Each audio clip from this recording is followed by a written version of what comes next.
Mr. Ernie. People may call their next witness. Thank you, Hunter. People call Amanda Isett.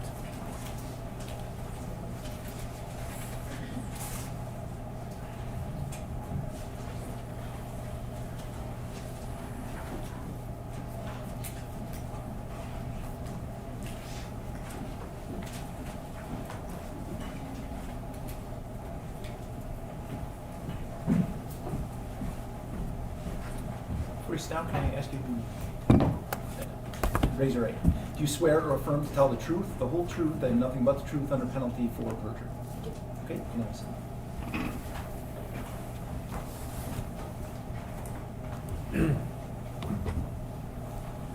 Hi, good morning. Good morning. Please tell us your name and spell it for the record. My name is Amanda Isett, Amanda Isett. Great, thank you. And what organization do you work for? I work for the Michigan State Police. And your job title? I'm a forensic scientist in the Northville Laboratory in the latent print unit. And how long have you worked there? I've worked for the Michigan State Police since February of 2017, and specifically in the latent print unit since August of 2019. Okay. And what about your educational background? I earned a Bachelor of Science degree in neuroscience from the University of Michigan in 2013. And I earned a Master of Science degree in crime scene investigation from the George Washington University in 2016. Okay. And your primary job duties at the lab? My primary job duties include processing evidence that's submitted to the lab and comparing latent prints to known impressions. And I'm also part of the crime scene response team. Okay. In terms of the fingerprint piece of it, do you have specialized training? Yes, I do. And what does that consist of? The training for the comparison of latent prints is an approximate 2-year training program, and it includes quizzes, readings, discussions with my trainer, practical exercises, and external trainings as well. Okay. Is the lab that you're part of accredited? Yes, it is. How so? It's accredited by ANAB, which is an acronym that stands for American National Science Institute National Accreditation Board.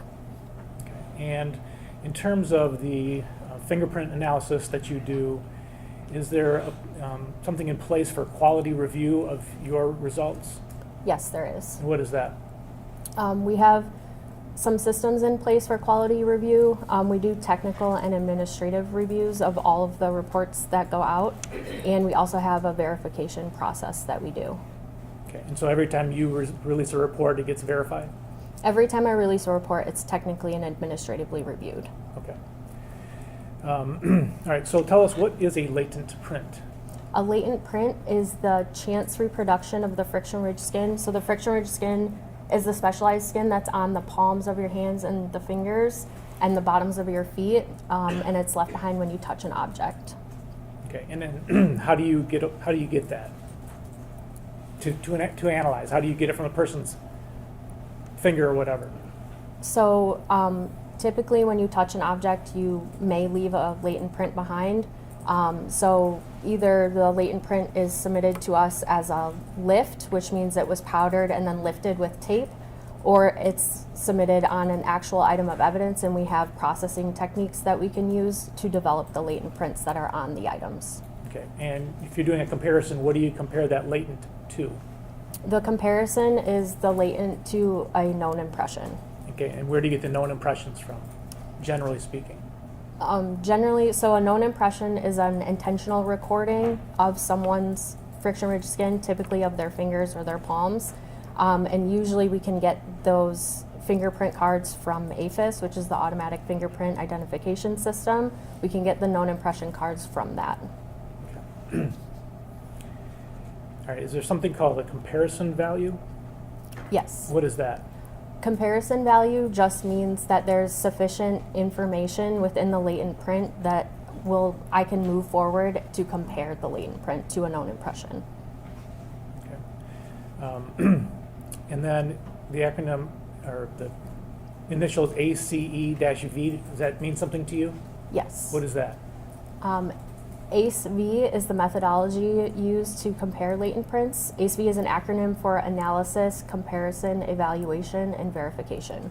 And that's the process you use? Yes. And why do you use that process? This is the process that we use to compare latent prints because we're analyzing and looking at the latent print before we ever look at the known. So the analysis is just taking in all of the information that's available within the latent print. We analyze it, document all of that information, and then in the comparison phase, we'll move to looking at the known impression. So we'll do a side-by-side comparison of the latent print and the known impression right next to each other. And then evaluation is just determining what my conclusion or opinion or the result will be. And then the V is for verification. So a second examiner comes behind me and does an independent examination of the latent print to the known impression. Okay. And is ACE-V unique to the Michigan State Police? No. Who else uses it to your knowledge? It's well used throughout the entire fingerprint discipline worldwide.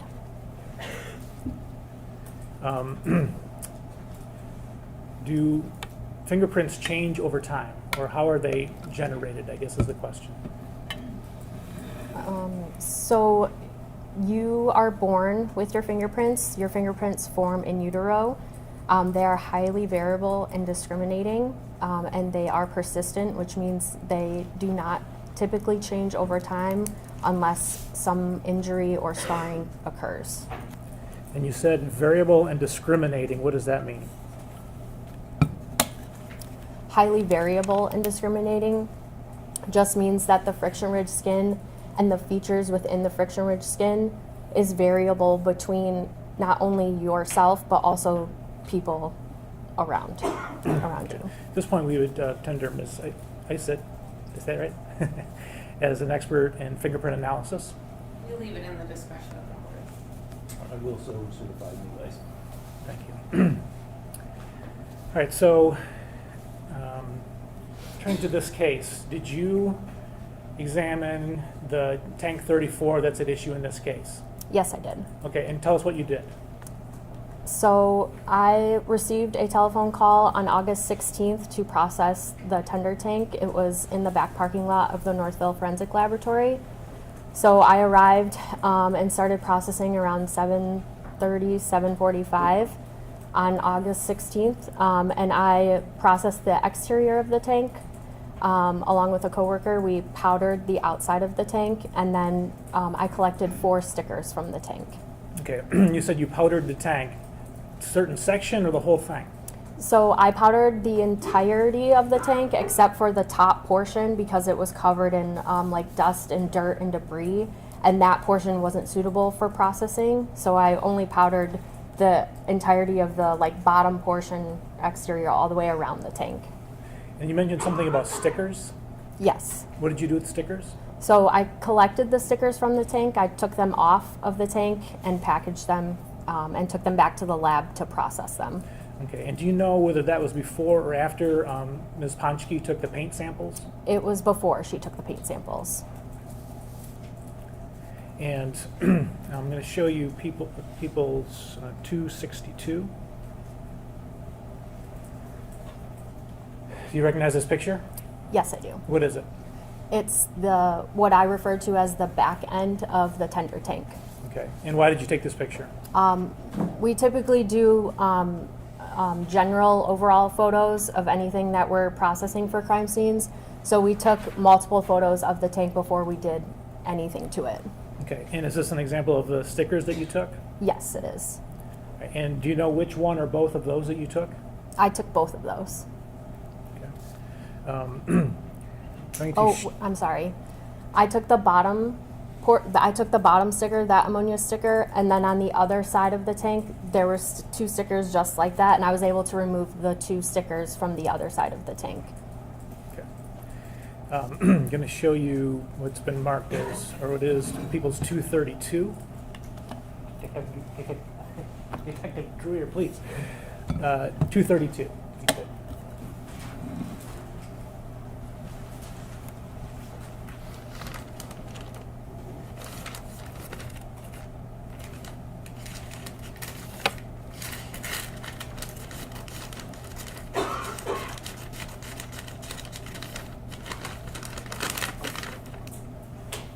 If you could remove that, please. Can I put my gloves on first? Sure.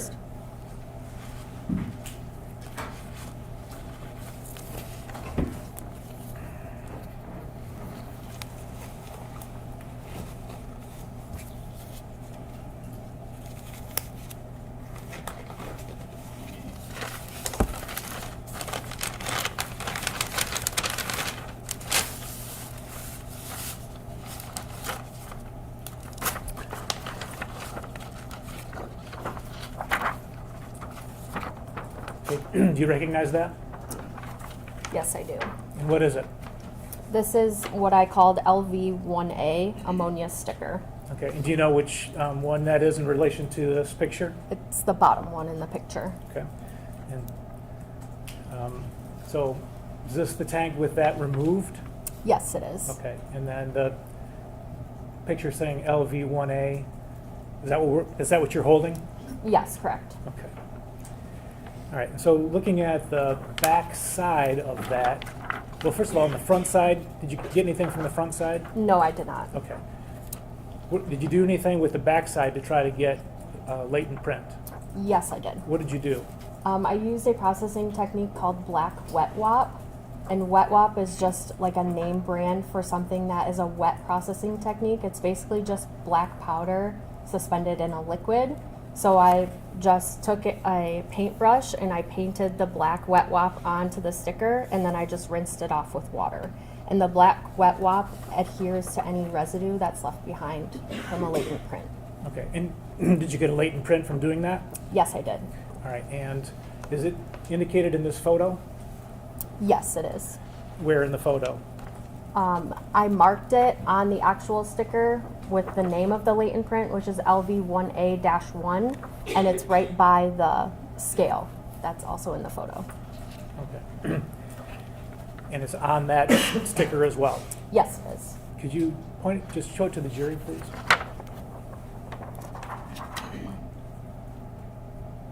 Okay. All right, did you do anything at that point to help you in your analysis, once you had the latent? So once I collected the latent print, I took a close-up photo of it. And so after I take my close-up photo, I put it into our software, like a digital asset management system, which keeps the chain of custody of all of our images and anything that's done to the image. And I pulled it up into Photoshop, and I used Photoshop to process the image. So I just did some contrast adjustments to visually enhance the ridges so that I could see them better. Okay. And what is depicted here? This is my processed image after I pulled it up into Photoshop. Okay. Can you tell the jury, do you see the print in this picture? Yes. And how would they know which part is the print? Can you explain to the jury what to look for? Oh, yes. So when I'm looking, so this part is the analysis part of the latent print. So I'm looking at the entire area of ridges that I see. So the ridges are those lines that you can see curving around. And so the first thing that I do is I annotate my image, which means I mark what I believe the latent print to be. So in this case, that arc, that blue arc at the top, I'm signifying that that is what we call the distal end of the finger, so this top end of the finger. And that's based on the curvature of the ridges. Okay. Do you do anything else with that photo? Yes, so here, again, this is my analysis. I'm taking into consideration all of the information. So this image is showing my quality map. So quality mapping just means that I'm looking for areas of the latent print and I'm marking them red or yellow. Red means I'm staying out of that area. It's not reliable. I can't see the ridges. I can't see the features that are within that area. I don't have any red markings in this particular latent print. Yellow just means that the ridges are a little bit less reliable. They're not as clear. I'm not sure what's going on in those particular areas. And what about the part that's not marked at all? The part that isn't marked at all means it's clear. I can follow the ridge flow, so I can trace the ridges. I can see any features that are available in those clear areas. Okay. And then what do you do? After that, so this one is just showing my ridge tracing. So I'm literally just taking my mouse and I'm tracing each ridge that I'm seeing in that blue color. So I'm just following the ridges, and as I'm going, I'm marking my features, which is shown in the next one. Okay. So as I'm tracing the ridges, I'm marking the features or the minutia. So the minutia, I'm going to use these words interchangeably. The features are ridge endings or bifurcations, or something is happening within the ridges that I'm marking it. And so I'm using the dots to signify the features, and I'm using different color dots to signify different things. So the green dots mean I have high confidence that that feature exists right there. I'm marking it green. I'm saying, yes, this is here. I have another dot that is marked yellow up at the top. Yellow just means I'm a little less confident that that feature actually exists, mostly because it's on the edge of the latent print, and I'm not really sure if it actually is there, that location, if it's there, up there, if it might be a little bit lower, so I'm marking it yellow. Okay, and is this, just for the jury's benefit, we're talking about right next to the dot, to the laser dot? Is that what you mean? Yes. That's the yellow, okay. And you mentioned ridges and bifurcation. Could we just make sure that, you saying that the blue are the ridges? Yes. Okay. And what is a bifurcation? A bifurcation just means that you have one continuous ridge and it splits off into two. And that point where it splits off into two is the bifurcation and the feature. Okay, and why is that important to you? That's important because it's signifying something is happening in the formation of the ridges, that the ridges are splitting off, and that signifies a feature. Okay. And are you going to look for similar features in the known print? Yes. Okay. Oops. Okay, and what is this? So after I've completed my analysis of the latent print, I'm only looking at the latent print. I haven't looked at the known yet. I do all of my markup, my documentation of the latent print first. Then I will go and bring up the known impressions. And so the first thing I do when I'm doing my comparison, the side-by-side comparison, I'm picking a target group within my latent print. So that just means I'm picking a cluster of 3 or 4 of those dots or those features, and I'm trying to locate those 3 or 4 in the known impressions. So, for example, I think there was something, it looks like a longer ridge. I have 2 green minutia on each end, and then, like come down, skip one ridge, and then there's another one. So I'm focusing on those 3 as I'm going through, and I'm looking through all 10 fingers of the card. I'm searching for just that formation. When I find that formation, then that's when my comparison really starts. So I'm going from the latent to the known, and all I'm doing is I'm counting ridges to my next green dot or my feature, and I'm marking it in my latent. Yep, here it is. I'm going right to my known, counting up however many ridges. Yep, here it is in my known. And I'm just going like that back and forth, starting in my latent, counting however many ridges to my next feature. Then I'm going back into my known and doing the same thing. Okay, great. Do you want to give her 232? Oh, was it? Oh, yep, 238, yes. Thank you. Yes.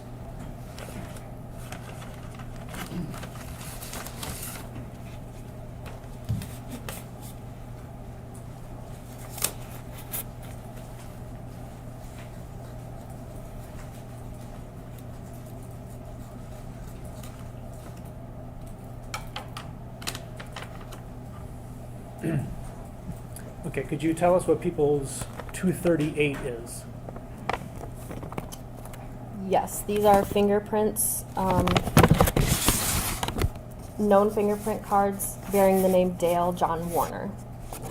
And are those the knowns that you compared? Yes, they are. Okay.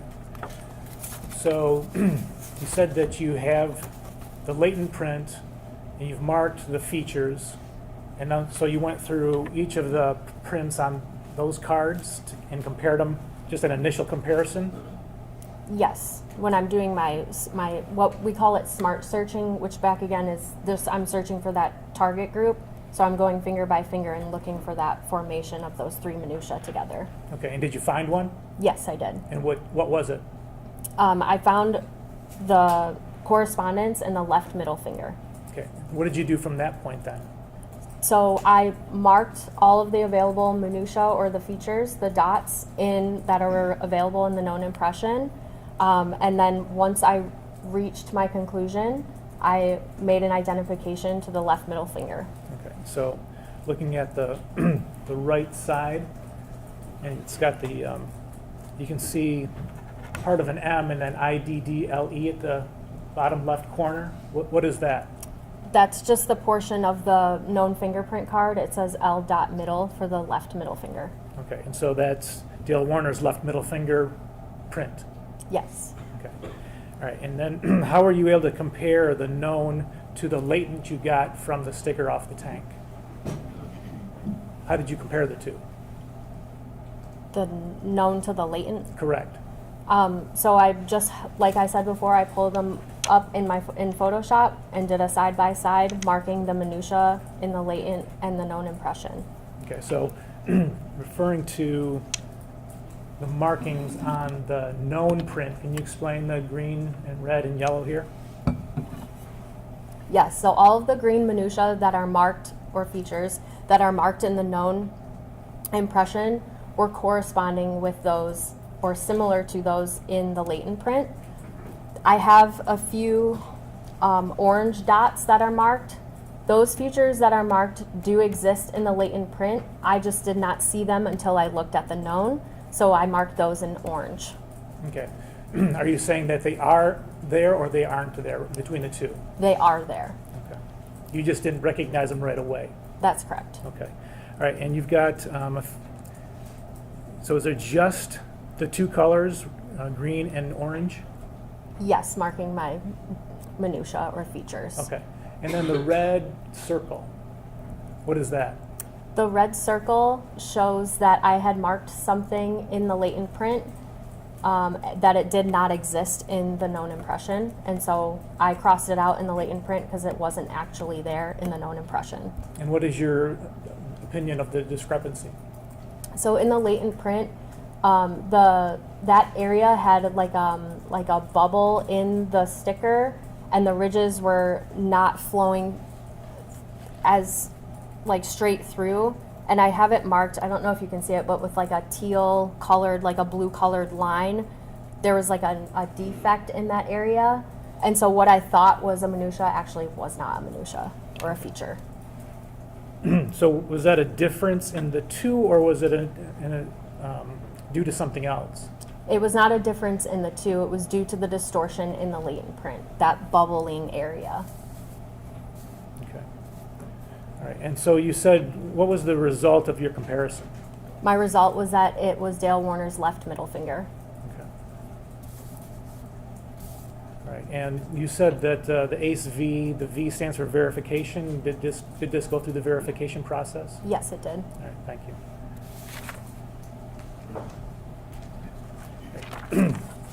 That's all I have. Thank you.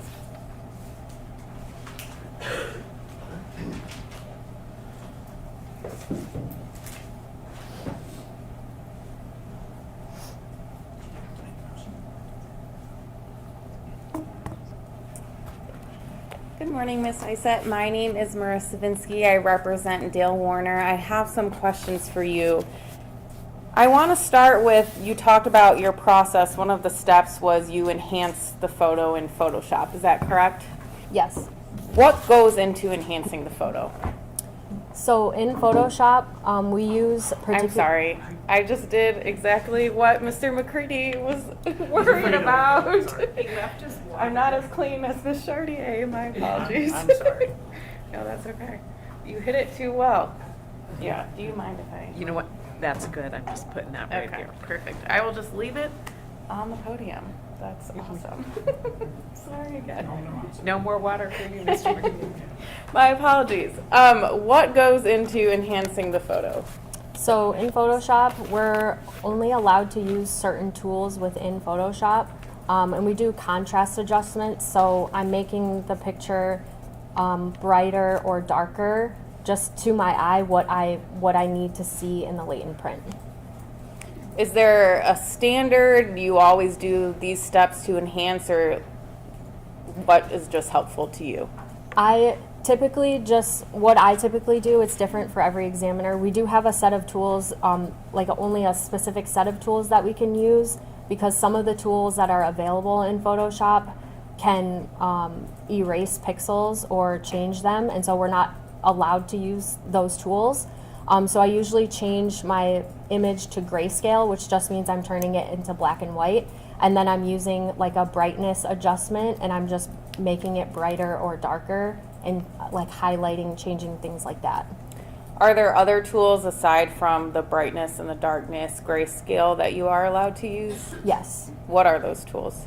There's other tools we can use, they're called levels and curves, but I don't typically use those. So in this case, you changed it into grayscale and then worked with the brightness and the darkness to help you best. Yes.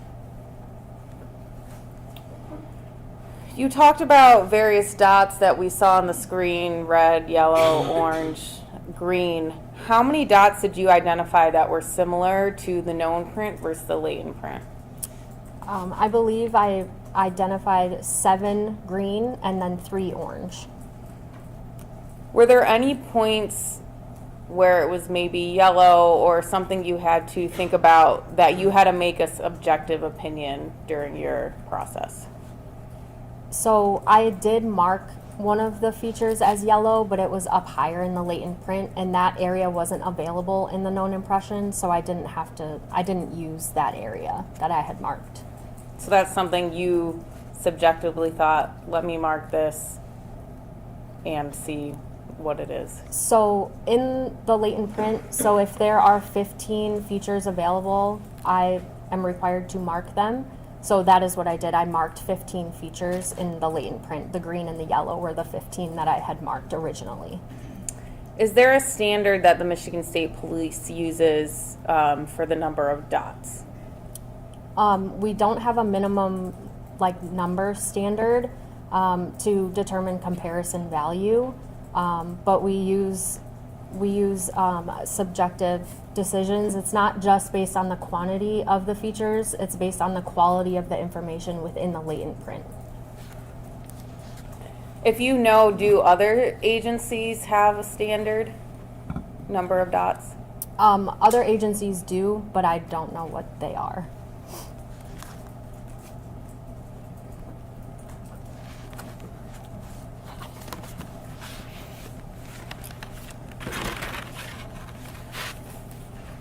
So summarizing, you said you notated 15 features. Is that accurate? Yes, in my analysis. And 7 of them were green. That I used with the known impression. Okay. After you compared the two, that's when you came up with the 7 green dots. Yes.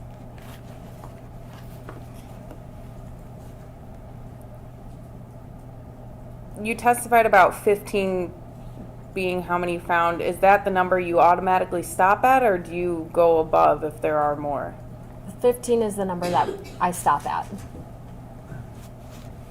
So going specifically to what you did with the tank, you testified that you processed the exterior of the tank. Is that correct? Yes. And you didn't find any latent prints. No. And then you took the ammonia sticker from the back end of the tank, what you classify as the back end. Yes. And did you also take a placard sticker that was towards that back end as well? I took a portion of a placard sticker, yes. Okay, Ms. Saylor, will you please pull up the government's exhibit 100, which is our page 105.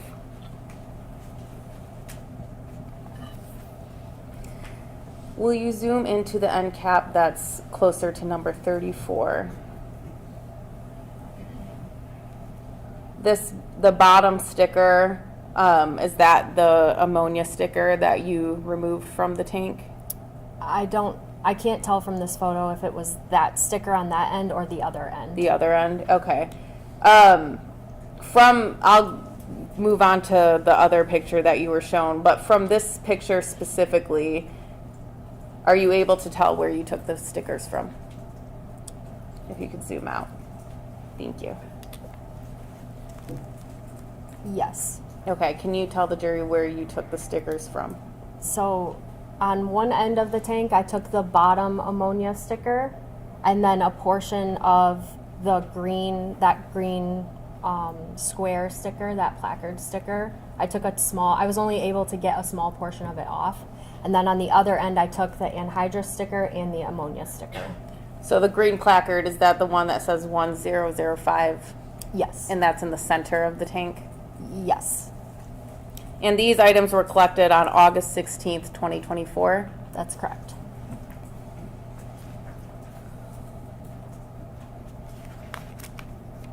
The stickers that you took, I'm going to refer to them as the item numbers that you listed in your report. So, item LV1 was, there was 1A and 1B. So, item LV1A is the ammonia sticker that you took from what you call the back end of the tank, correct? Correct. And this is the end that's actually furthest away from the weld that is described as non-manufactured. That's correct. And then the placard, you said you took a portion, that was LV1B. Yes. And then the two stickers that you took from the side that was closest to the tank, or closest to the weld, were LV2. Yes. And the item that you claim you were able to develop the latent print from, was the ammonia sticker that's classified as LV1A. Yes. And again, just for clarification purposes, that was located on the end cap that was opposite of the non-manufactured weld, That's correct. and essentially the furthest end away from it. Yes. And in your report, I think you actually labeled the sticker not welded side. Is that accurate? Yes. Okay, thank you. I think I'm done with that picture for at the moment. There was one print that you claim you found on that sticker. Yes, on the ammonia sticker. Can you describe to the jury where on the sticker the print was? And if you want to use the exhibit that you have in front of you. I'm just going to put my gloves on again.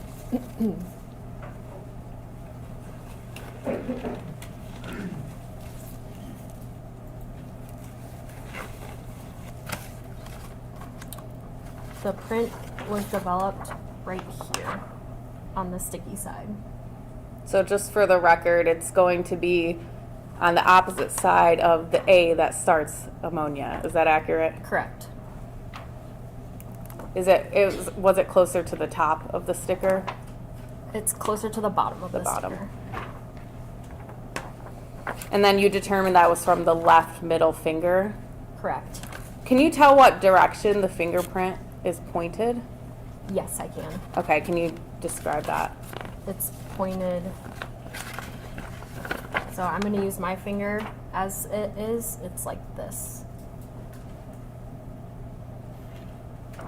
So for the record, I guess you would describe the tip of the fingerprint as pointing inwards from the edge of the sticker. Yes. And you don't know when that sticker was put on the tank, is that correct? That's correct. You did not find any prints on the stickers that were closest to the non-manufactured weld?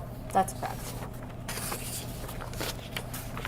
The presence of the latent prints, that does not indicate the significance of the contact or how long contact was on an item.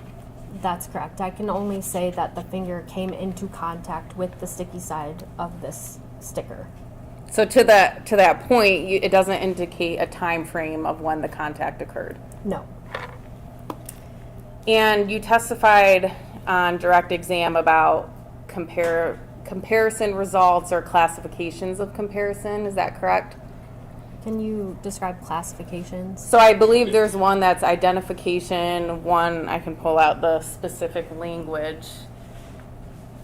I believe there's 3 classifications. So from lab report number 9, there is identification, there's exclusion, there's inconclusive. Those are all different comparison results. Is that accurate? That's correct.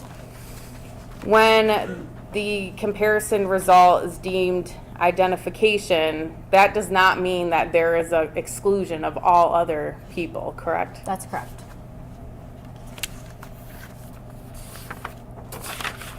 And then to other things you did, not only did you collect samples on the outside of the tank, but you also swabbed the inside of the tank. That's correct. These were collected on August 17th, so the next day after you took the stickers. That's correct. And you swabbed the center welded portion inside the tank? Can I refer to my notes? Yes. What are you looking at? Are you looking at lab? Just let me know. I'm gonna look at the lab report. Okay. What number? I think it's 8. Okay.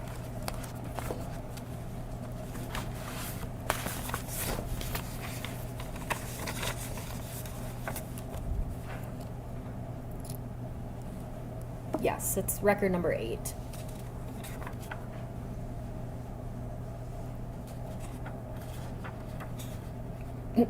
So I swabbed the center welded portion on interior of the tank. I swabbed near the aftermarket weld on the interior of the tank, and I swabbed a horizontal bar on the interior of the tank. And did you do this to collect DNA? I swabbed those areas to preserve for the potential for DNA exam. It's fair to say that if there's DNA inside the tank, that would help the investigation to determine who killed Miss Warner. Sure. It was important enough that you took swabs for safekeeping and preservation. Yes. Mr. Warner's DNA was not found in the tank. I'm not sure. Are you aware of anyone who tested the DNA? No, Mr. Warner's fingerprints were also not found in the tank. Is that accurate? that's correct. I have no further questions.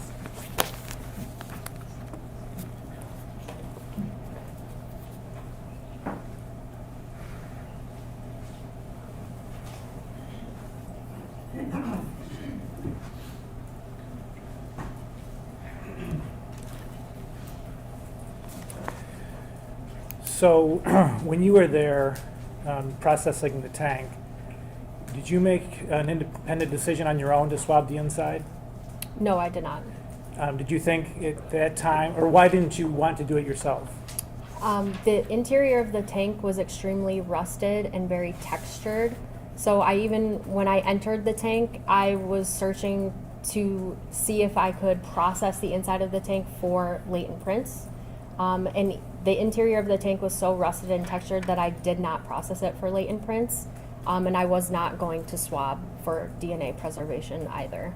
Okay, for the same reason, because it was so rough? Yes. Okay, and so why did you if you didn't think it was worth doing? It was at the request of the investigating officer. And who is that?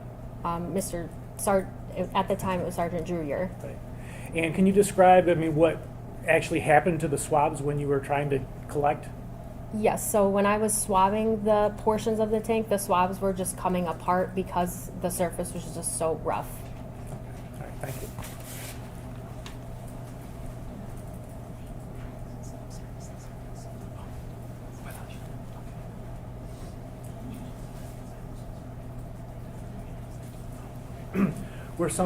Were some surfaces on the outside of the tank not suitable for latent prints? Yes, the top portion of the tank was not. Okay. Thank you. I have no other questions, Your Honor.